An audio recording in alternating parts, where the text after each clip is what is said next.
بالله من الشيطان الرجيم بسم الله الرحمن الرحيم أطيعوا الله وأطيعوا الرسول وأولي الأمر منكم صدق الله مولانا العظيم وبلغنا رسوله النبي الكريم درود پاک اللهم صل على سيدنا محمد محمد وأصحاب سيدنا مولانا محمد وأزواج حضرت مقصر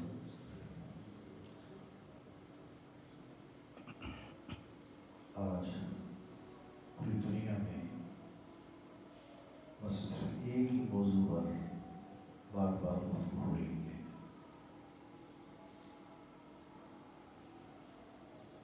اور حق بھی یہی ہے کہ موقع حال کے مطابق اسی عنوان پہ گفتگو کی جائے جن حالات سے ہم اس وقت گزر رہے ہیں۔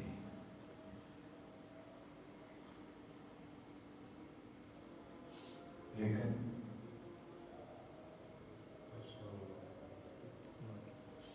جیسا کہ پہلے بھی میں نے پچھلے جمعہ ایک محاورہ کے سامنے بیان کیا تھا کہ مرض بڑھتا گیا دعا کی علاج معالجے کے باوجود کورونا کا یہ وائرس رکنے کا نام نہیں لے رہا۔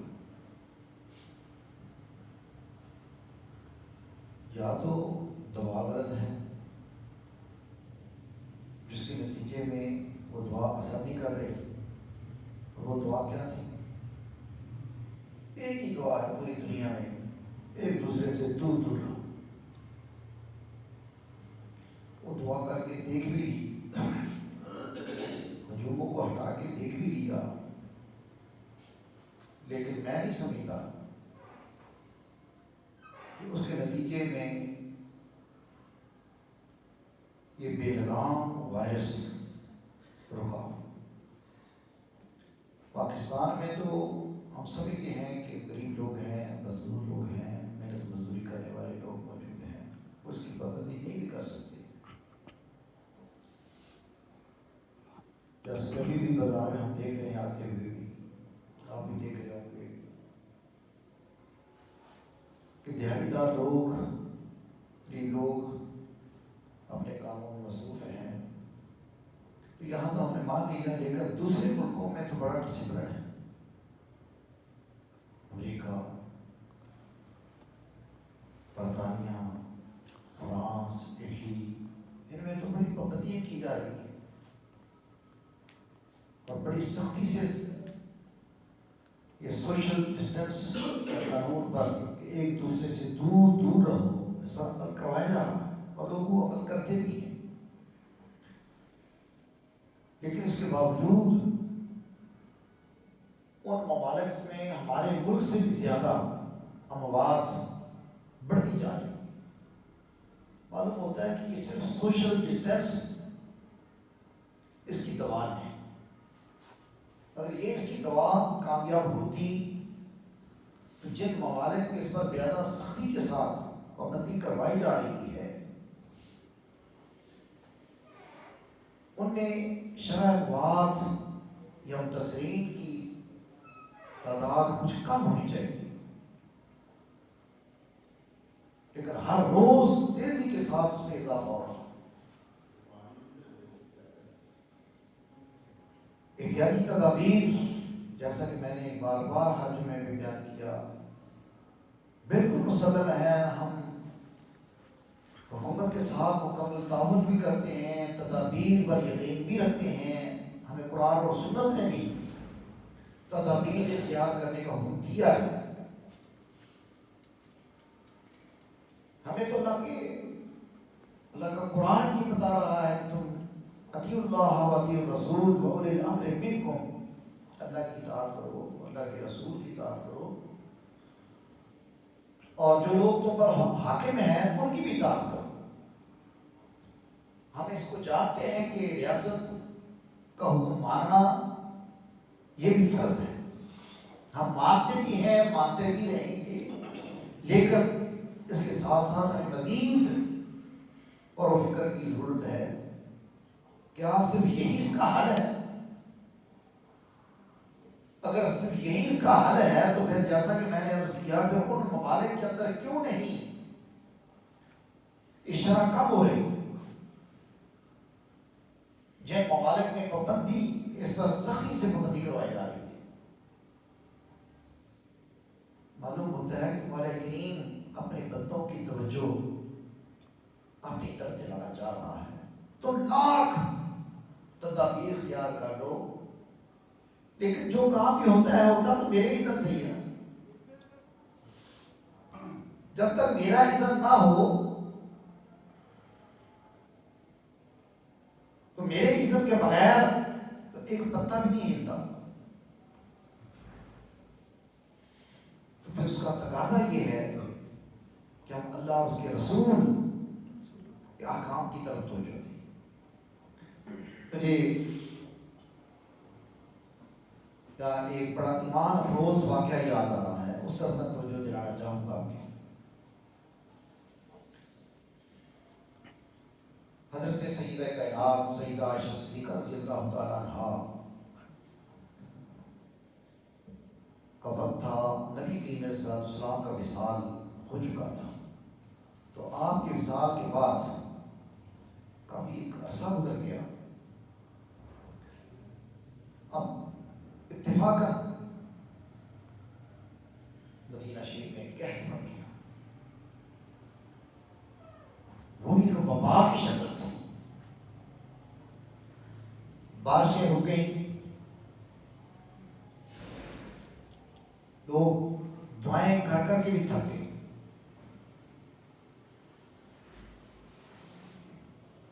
اور آخر مجبوراً نبی کریم علیہ السلام کہ وہ پروانے حضرت عائشہ صدیقہ رضی اللہ تعالیٰ عنہا خدمت میں حاضر ہوئے اور انہوں نے عرض کی کہ حضور ام المومنین، آپ خود بھی دیکھ رہی ہیں کہ مدینہ شریف میں ایک عرصہ سے بارشیں نہیں ہو رہی، قحط پڑ گیا ہے، ہر طرف ایک خشکی ہی خشکی کا دورہ ہے،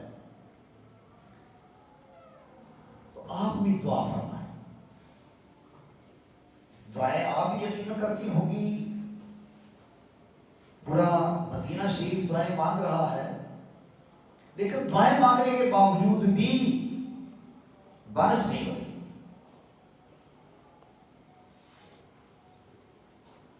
تو صدیقہ کائنات رضی اللہ تعالیٰ عنہا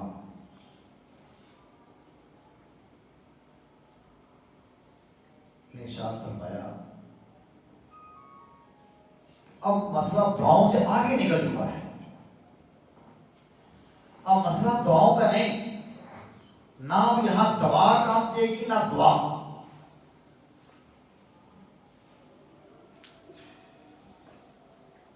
سبحان اللہ، آپ نے ارشاد فرمایا کہ بات اصل یہ ہے کہ مجھے یوں لگتا ہے کہ جس طرح سے تم رخ مصطفیٰ کے دیدار کے لیے بے تاب رہتے ہو، خواب میں ہی زیارت ہو جائے، اسی طرح آسمان کی نگاہیں بھی ترس رہی ہیں کہ رخ مصطفیٰ کی زیارت ہو جائے۔ سبحان اللہ۔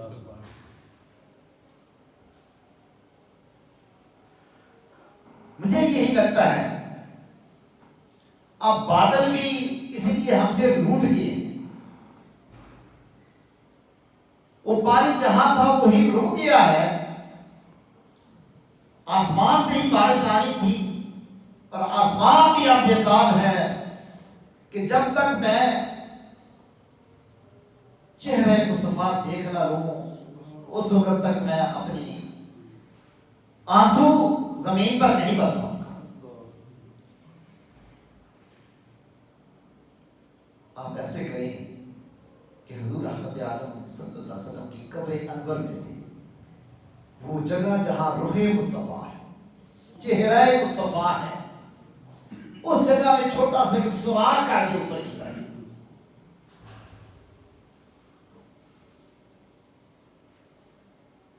ذرا حضرت عائشہ صدیقہ رضی اللہ تعالیٰ عنہ کا عقیدہ دیکھیے، عشق مصطفیٰ دیکھیے، ان کے ایمان اور یقین کی کیفیت کو دیکھیے۔ قیامت تک کے لیے ایک عجیب اور ایمان افروز ہمیں سبق سکھا دیا۔ ایک آپ کی قبر انور میں سے، اس جگہ سے جہاں حضور رحمت عالم صلی اللہ علیہ وسلم کا چہرہ مبارک ہے، اس جگہ سے تھوڑی سی مٹی ہٹا کے وہاں سے سوراخ کر دیں۔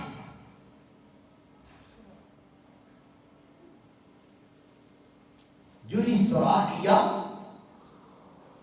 بس سوراخ کرنے کی دیر تھی، مٹی ہٹانے کی دیر تھی کہ وہ جو آنسو رکے ہوئے تھے، آسمان نے وہ سارے آنسو یکتا برسا دیے۔ سبحان اللہ۔ وہی آنسو بارش بن کر برسنے لگ گئے۔ پورے مدینے والوں کو بھی پتہ چل گیا کہ اس قحط میں، بارشوں کے رکنے میں اثر راز کیا تھا کہ آسمان نے حضور کا چہرہ نہیں دیکھا تھا سے۔ اب آسمان کی نگاہیں بھی چاہتی تھی کہ روح مصطفیٰ کی زیارت ہو، ہم زیارت بھی کریں اور آنسو کا نذرانہ بھی پیش کریں۔ بہت بارشوں ہوئی، پورا مدینہ شریف سیراب ہو گیا۔ اگر کسی دوست کو اس واقعہ کے بارے میں یقین نہ آئے تو میں آپ کی توجہ دلانا چاہوں گا، کسی کتاب کا حوالہ نہیں دینا چاہ رہا، میں عملی نمونہ پیش کرنا چاہ رہا ہوں۔ جن لوگوں کو اللہ پاک نے عمرہ کی سعادت عطا فرمائی، حج کی سعادت عطا فرمائی، جو مدینہ شریف حاضر ہوئے، میں ان کی توجہ اس طرف دلانا چاہتا ہوں۔ یا اللہ پاک کرم فرمائے جب کبھی جانے کا اتفاق ہو، زیارت مدینہ کا شرف نصیب ہو، تو ان کے ذہنوں میں یہ بات لا رہا ہوں، جہاں مدینہ کی زیارت کریں، روضہ رسول کی زیارت کریں، تو پھر روضہ رسول کے ساتھ ساتھ اس گنبد خضرا کے اوپر ایک سوراخ ہے، آج بھی وہ سوراخ ہے، اس کا نشان واضح نظر آتا ہے۔ اگر وہاں آپ نہیں جا سکتے، حاضری نصیب نہیں ہوتی، تو یہی پھر تصویروں میں دیکھ لیں، جو آپ کے گھروں میں تصویریں ہیں گنبد خضرا کی، اسی گنبد خضرا کی تصویر دیکھیں، اس کے اوپر والے کونے میں آپ کو ایک الگ ہی سوراخ نظر آئے گا، جس کو اوپر سے ابھی ڈھانپ دیا گیا، لیکن اس کا نشان واضح نظر آتا ہے۔ یہ کس چیز کا نشان ہے؟ یہ وہی نشان ہے کہ جب حضرت عائشہ صدیقہ رضی اللہ تعالیٰ عنہا کے حکم کے مطابق اس قبر انور میں سے وہ سوراخ کیا گیا تھا، تو جب وہ گنبد خضرا بنایا گیا بعد میں، پہلے تو چھت میں سے سوراخ ہوا، اس کو تو ایک کمرہ نما تھا، حجرہ مبارک تھا، تو حجرے میں بھی سوراخ رکھا گیا،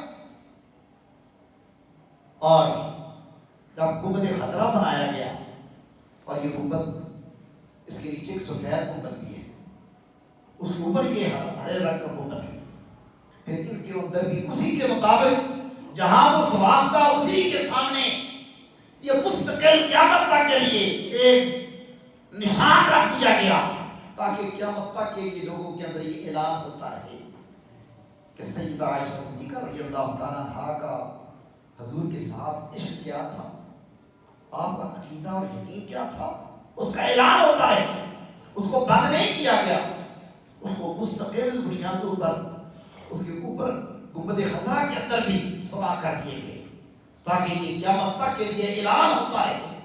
کوئی کتاب پڑھنے والا کتاب پڑھے یا نہ پڑھے، یہ کھلی کتاب اپنی آنکھوں سے خود ہی دیکھ لی، پڑھنے کی ضرورت بھی نہیں، سے خود دیکھ لے، اپنا ایمان بھی تازہ کرے۔ آج شاید ہمیں بھی یہی درس دیا جا رہا ہو، اور دوائیں کر کے تو تھک کے، سوشل ڈسٹینس بھی کر کے تھک کے، ہاتھوں کو بار بار دھو دھو کے بھی تھک گئے، آؤ سوئے مدینہ چلے، آؤ روضہ انور کا تصور کریں۔ مجھے بڑی اچھی لگی یہ بات چودھری شجاعت حسین نے بھی اور کچھ اور لوگوں نے بھی حکومت کو تجویز دی کہ سارے کام چھوڑ کر دنیا بھر کے حکمرانوں کو ساتھ لیں اور روضہ رسول پر حاضری دیں گے۔ جب روضہ رسول پہ حاضری دیں گے اور وہاں جا کے حضور کی بارگاہ میں فریاد کریں گے، پھر دیکھیں کرونا کدھر جاتا ہے۔ ہماری توجہ در حقیقت اس حقیقت کی طرف نہیں، زوال بندہ مومن کا بے سری سے نہیں، ہمارے زوال کا سبب کچھ اور ہے، ہم اپنے مرکز سے کٹ گئے۔ میں نہیں دیکھتا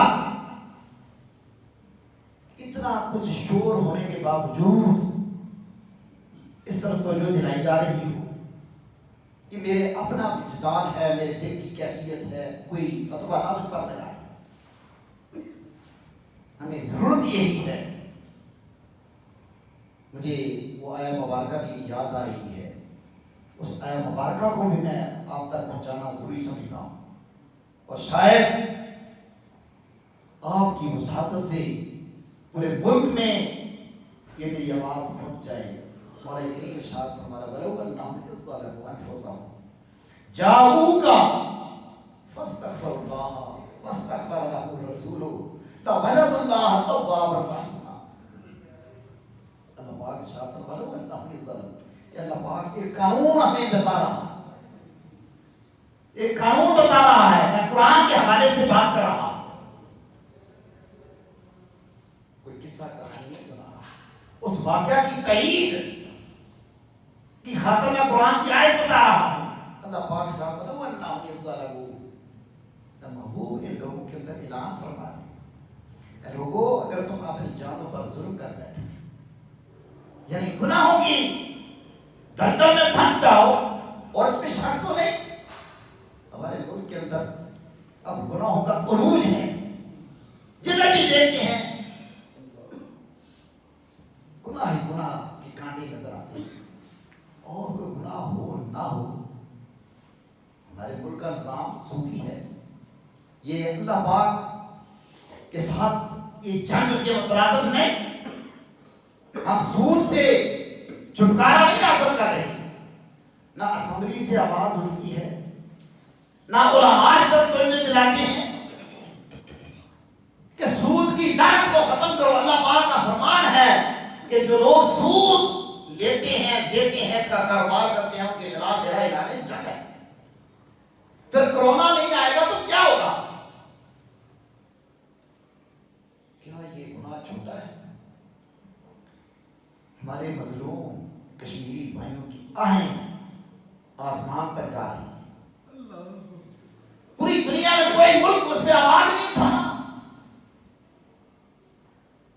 کہ تم تو چند دن کے لاک ڈاؤن سے تنگ آ گئے ہو اور اس کا حل تلاش کر رہے ہو، تو وہ جو بیچارے مہینوں کے حساب سے لاک ڈاؤن نہیں وہ کرفیو میں مبتلا ہے، ان کو بھیڑ بکریوں کی طرح ذبح بھی کیا جا رہا ہے، قتل و غارت کا خون بازار کا گرم ہے، نہ امریکہ کی نگاہیں اس طرف ہوتی ہیں، نہ یورپ ان کی آہوں کی طرف توجہ دیتا ہے، نہ مسلمان ممالک کو یہ توفیق نصیب ہوتی ہے یہ آواز بلند کریں، آؤ اللہ کو راضی کرنا ہے، کرونا سے بچنا ہے، تو پھر ان کشمیری بھائیوں کی مجاہدین کی آہوں کا پاس کرو۔ کتنا بڑا ظلم ہو رہا ہے، اللہ کو اپنے بندوں سے بڑا پیار ہے، کوئی توجہ نہیں دے رہا، کوئی آواز نہیں اٹھ رہی۔ تو اگر ہم چاہتے ہیں کرونا سے نجات مل جائے تو پھر ان کشمیری بھائیوں کا بھی خیال کرنا ہوگا، سود کی لعنت سے بھی بچنا ہوگا۔ کیا یہ گناہ چھوٹا ہے؟ آج بھی ہمارے ملک کے اندر باقاعدہ لائسنس یافتہ فحاشی کے اڈے قائم ہیں اور یعنی کہ اڈے قائم ہیں. کیا یہ گناہ کم ہے کہ شراب خانوں کے لائسنس باقاعدہ حکومت کی طرف سے ابھی بھی جاری ہوتے اسلامی ملک ہو اور اس ملک کے اندر اعلانیہ شراب کے لائسنس دیے جاتے ہوں, فحاشی کے اڈے قائم ہوں, کسی طرف سے کوئی آواز نہیں اٹھ رہی. چھوٹا منہ بڑی بات, میری تو حیثیت کوئی نہیں, ہمارے بڑے بڑے اکابر ہیں علماء, جیت علماء ہے جن کے علم و فضل کے ڈنکے بج رہے ہیں, لیکن اس طرف کوئی توجہ نہیں دلا رہا. رب کو راضی کرنا ہے, کورونا سے بچنا ہے, اور آج اعلان کر دیں کہ آج کے بعد فحاشی کے اڈوں پر ہم پابندیاں لگاتے ہیں, سود کو ختم کرنے کا اعلان کرتے ہیں, لیکن اس طرف ہماری توجہ نہیں جا رہی. کیا یہ گناہ کم ہے؟ اس وقت جمعے کا وقت ہے, ٹھیک ہے, جمعے کے اعتبار سے مسجد میں آنے پر پابندی, ہم حکومت کی حمایت کرتے ہیں. مسجد میں نہ سے اپنے گھروں میں تو پڑھ سکتے ہیں, لیکن آپ ابھی بھی باہر نہ جا کے دیکھیں, لوگ ابھی بھی دکانیں کھولے بیٹھے ہیں. کورونا وائرس کے باوجود, اموات کو دیکھنے کے باوجود کسی کو یہ احساس ہی نہیں ہو رہا کہ جمعے کا وقت ہے, اذانیں ہو چکی ہیں, مسجد میں نہ سے اپنے گھروں میں ہی جا کر ہم توبہ استغفار کریں, ظہر کی نماز ہی ہم کو پڑھ لیں. کیا یہ اعلانیہ اللہ کے ساتھ جنگ نہیں؟ علماء کو چاہیے ان گناہوں کی طرف ہی ہماری توجہ دلائیں, ہماری توجہ ان گناہوں کی طرف نہیں. بڑا افسوس ہوتا ہے یہ صورتحال دیکھ کر. یہ تو دو چار باتوں کی طرف میں نے آپ کو توجہ دلائی. یہ گناہوں کی فہرست بڑی لمبی چوڑی ہے, اللہ تعالیٰ بچائے. وہ بتا رہا تھا میں, اللہ پاک فرما رہا ہے, اب ایک طرف تو یہ لوگ ہیں جو ابھی تک ان چیزوں سے توبہ نہیں کر رہے, اللہ سے معافی نہیں مانگ رہے, اللہ کی طرف رجوع نہیں کر رہے. دوسری طرف اگر ہم معافی مانگتے بھی ہیں اس میں بھی کئی رکاوٹیں ہو سکتی ہیں. اللہ پاک ہماری توجہ دلا رہا ہے, لوگوں گناہوں سے معافی مانگنے کا طریقہ بھی میں بتاتا ہوں کہ گناہوں کی معافی بھی تمہیں تبھی ملے گی, جتنے بھی دعائیں مانگو گے معافی بھی تمہیں تبھی ملے گی. وَلَوْ أَنَّهُمْ إِذْ ظَلَمُوا أَنفُسَهُمْ, اگر تم اپنی جانوں پر ظلم کر بیٹھو, گناہ کر بیٹھو, تو کیا کرو؟ جاؤ کا محبوب یہ تیری بارگاہ میں حاضر ہو. گناہوں کی معافی کا نسخہ ہمیں قرآن بتا رہا ہے, جاؤ کا وہ تیری بارگاہ میں حاضر ہو. استغفر اللہ, اور پھر تیری بارگاہ میں حاضر ہو کے وہاں اللہ سے معافی استغفار کریں. ایک گھر میں بھی استغفار ہے, ایک استغفار وہاں ہے, تیری بارگاہ میں آئیں.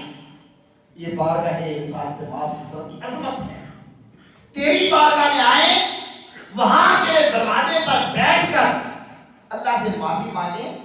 استغفر اللہ الرسول, پھر اے سویا تو بھی ان کے لیے ہاتھ اٹھا دے. اب ان کو بھی ہاتھ اٹھا دے تو ان کی سفارش کرتے. لَوَجَدُ اللَّهَ تَوَّابًا رَحِيمًا. پھر لوگوں تم دیکھو کہ کس طرح سے اللہ پاک ہماری توبہ کو قبول بھی کرتا ہے, تو رحمتیں اور برکتوں کی بارش کیسے برساتا ہے. آپ کسی میں یہ بات آ رہی ہوگی, آئے تو وہاں ویسے ہی پابندیاں, وہاں تو ہم جا نہیں سکتے, تو وہاں کیسے جائیں؟ یہ جاؤ کا مطلب صرف یہی نہیں کہ وہاں حاضر ہو عملی طور پر, وہ تو افضل عمل ہے. اگر وہ جا سکتا ہے, جیسے چودھری شہزاد حسین صاحب نے یہ حکومت سے کہا بھی ہے, جائیں, حکمرانوں کے لیے تو رکاوٹیں نہیں, وہاں حاضر ہو اور وہاں جا کر حضور کی بارگاہ میں دعائیں کریں. لیکن اگر ہم نہیں جا سکتے تو یہ ضروری نہیں کہ وہاں پہنچے ہی, آپ اپنے گھر میں ہی محفل ذکر منعقد کریں, محفل میلاد مصطفیٰ منعقد کریں, بچوں کو بٹھا لیں, گھر والوں کو بٹھا لیں اور بیٹھ کے حضور آیت قرآن کی بھی تلاوت کریں، حضور کی بارگاہ میں نذرانہ نام پیش کریں، صلاۃ و سلام کی سجائے بلند کریں، درود و سلام کی محفلیں سجائیں. جب درود و سلام کی محفلیں سجائیں گے یقین یہ رکھیں کہ ہم حضور کی بارگاہ میں حاضر ہیں. سبحان اللہ. پھر تو ہم آگے یقین اللہ تعالیٰ قبول فرمائے گا. وقت ختم ہو چکا ہے. میں یہی اپیل کرنا چاہتا ہوں آپ سے بھی اور جہاں جہاں تک میری آواز پہنچے گی کہ لوگوں اب وقت ہے کہ ہم اللہ اس کے رسول کی طرف رجوع کریں، درود پاک کی کثرت کریں. سب سے بہترین وظائف میں دیکھ رہا ہوں بہت سارے وظائف دیے جا رہے ہیں، لیکن سب سے بہترین وظیفہ 5 وقت کی نماز کی پابندی ہے. سب سے بہترین وظیفہ، اس میں سب کچھ موجود ہے نماز کے اندر. ہم وظائف دن و رات کرتے رہیں لیکن فرض نماز نہ پڑھیں، کوئی وظیفہ قابل قبول نہیں. 5 وقت کی نماز کی پابندی کریں، اور اگر یہ نصیب ہو جائے تو پھر درود و سلام اس کی کثرت کریں، اور اس کے ساتھ صبح اور شام زیادہ نہ صحیح بسم اللہ الذی لا یضر مع اسمہ شیء فی الارض ولا فی السماء وهو السمیع العلیم. پہلے بھی میں نے غالباً اس کے بارے میں بتایا ہوگا. کم از کم 3 دفعہ صبح اور 3 دفعہ شام کو یاد کر لیں. حافظہ بیٹھے ہوئے ہیں، نائب ایسے کسی سے معلومات لیں گے، میرے ساتھ رابطہ کر لیں گے. آپ کو واٹس ایپ بھی کیا جا سکتا ہے، یہ لے کے آپ کو بتایا جا سکتا ہے. نائب آپ کو یہ چیز مل جائے گی. بسم اللہ الذی میرے ساتھ مل کے پڑھ لیں 3 دفعہ. بسم اللہ الذی لا یضر مع اسمہ شیء فی الارض ولا فی السماء وهو السمیع العلیم. یہ کس نے بتایا ہے وظیفہ؟ میں نے نہیں. یہ بجاد کیا ہے؟ یہ کس نے بتایا؟ خود تاجدار کائنات نے.